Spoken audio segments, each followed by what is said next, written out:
It's on hold due to staff shortage. The PACE initiative calls for an additional public art staff member. We have begun the hiring process, and the deadline for applications closed on March 13th. So we have received outstanding candidates from our community. And it was about the same time that the pandemic hit and our city operations were curtailed. We've applied for additional grant funding to help with funding so we can complete the hiring process. Finally, I want to leave you with something to be excited about. Since I last reported to you, we've received a lot of national recognition, 2 awards from the National Endowment for the Arts totaling $85,000, one for the Pace Neighbors Project and one for an upcoming mural in partnership with Church World Services, a Project of the Year Award from American for the Arts for Selena Almanzar's work on Art Pop, National Press for the PSA Temporary Mural Projects and for the recent Community Banner Boards at PCAD Park. So all of this is to say that we are moving in the direction of our vision to be a city distinguished by public artworks and engaged communities. Thank you for the opportunity to present, everybody. That's it. I'm happy to answer questions that you might have.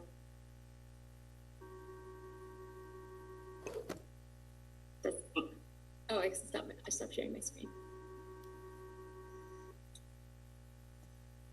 I'll just start by thanking Joe and all of the public art volunteers and sort of, I guess, contract artists that have been worked with over the past 365 days, or I guess since whenever the last time we had one of these reports is. Obviously, the public art group continues to grow by leaps and bounds in terms of impact. So we really appreciate your work, Joe. It's very much valued, and it's one of the things keeping us sane in this trying time. So that's my part. Other council comments? I do have a question, Mr. President. Please. Hey, Joe. So I really appreciate your presentation. I think it was great. One of the things that I was looking at is, so basically everything that you did after the salaries for your department, just because I've been obsessed with like the budget, is basically with like up $30,000, which isn't a lot for all the work that you've done.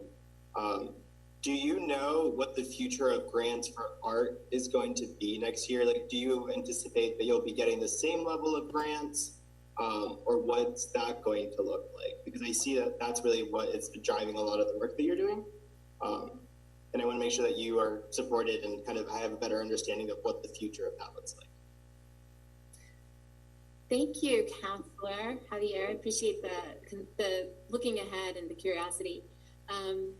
Mostly the grant funds that we have are kind of on a project basis. The way that we've done our fundraising and development has been really project per project. We were lucky to secure some program stream funding from the Pennsylvania Council for the Arts, which is about $3,000. And that we are supposed to keep getting every year. I haven't heard if that's going to be curtailed at all.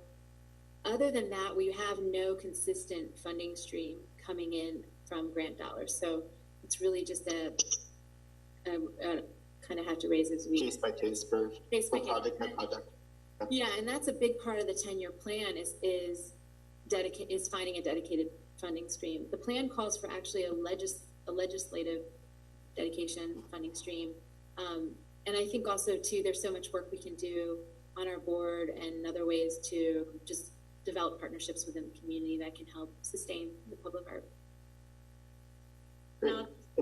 And if I may underscore Joe's point, is that so much of the grant funding that we do receive is project by project. It's very hard to get what is considered general support funds that just year after year are supporting. Agenda, where we begin with